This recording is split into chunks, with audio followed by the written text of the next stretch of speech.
Ruiz, who will be in Vegas for game day. James Jones and Maurice Jones-Drew here for this one as well. Now, the Raiders pulled up the upset in their matchup last time, Omar. This team's confidence definitely growing, yeah?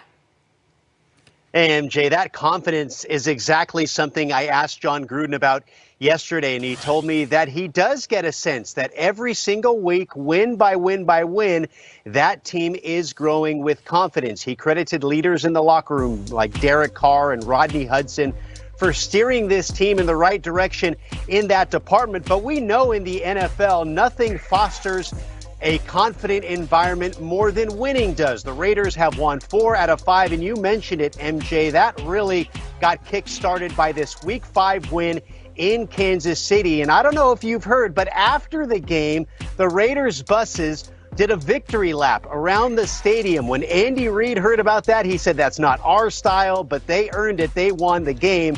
Jon Gruden almost laughed it off, and he said that, hey, look, we had a smart aleck bus driver. We wanted to rub his nose in it a little bit. Didn't really want to talk too much about it, but it got me thinking about the 2014 Raiders.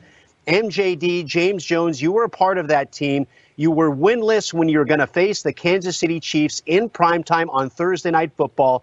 You guys won the game. And really what a lot of people talk about is that laid the foundation for a confident team that eventually became the 2016 Raiders playoff team. So, James, I'll start with you. Having been a part of this rivalry, you've obviously been a part of the most historic rivalry in the NFL. When an underdog team wins in one of these rivalry games, what does it do for their confidence, setting the tone for the rest of the season?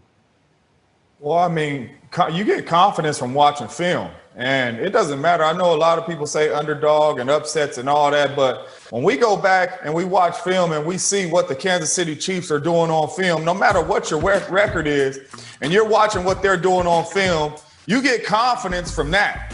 And the Raiders going into the first game got confidence of what they seen in this Kansas City defense and what they can expose out there. And they did just that. And that's where you get confidence. And then when you go out there and you put it on the football field and you play together and you do what you said you was going to do, that you practice, that you seen on film, and then you apply it on Sundays, that's where you really get the ultimate confidence from right there. And that's what this Raiders team is doing right now. They are watching film. They're getting confidence from film. They're going out, taking advantage of these teams. They took advantage of the Kansas City Chiefs. And I think it's possibly the same thing could happen this time, Drew. You watch film. You're going to go out there, put in some new plays for this Kansas City defense. And I don't know if this Kansas City defense is going to be able to slow them down. And I think the confidence is going to keep on riding. Well, I'll tell you this much, Omar. In 2014, we had one person that was very confident all the time. And he's over there. All right. James Jones is what kept us confident that year. I mean, James was whooping everybody.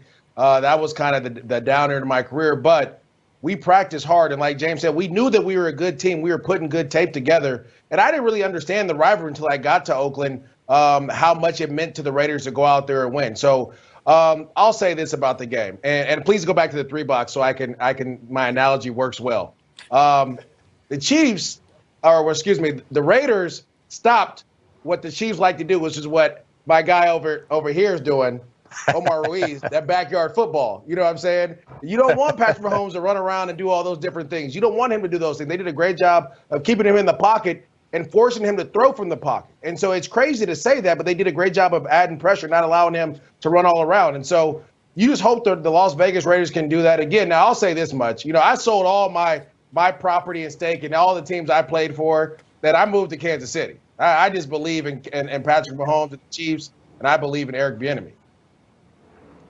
We talk about Jon Gruden. Looks like the Raiders are taking on the identity of his offense. He has a quarterback that is playing some of the best ball in his career, and they ran wild against the Denver Broncos, rushing 41 times. Josh Jacobs ran crazy in that game. And Jon Gruden really said it's old school football. It's a blocking tight end. It's a blocking fullback. It's those two running back sets with obviously Alec Ingold leading the way for Josh Jacobs. What are you seeing from that ground game, MJD?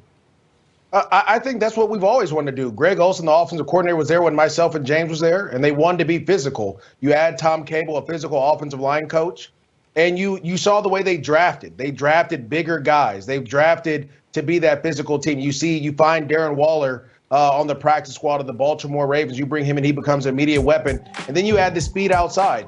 And the one thing about great teams, in November and December, you can run the football against anyone. And they have one of the top backs in the league. He's not just one of the top young backs. Josh Jacobs has emerged as one of the top backs in the league, and he's running like it right now. And it opens up everything for the passing game, as we heard D'Angelo Hall and Mike Robb talk about earlier.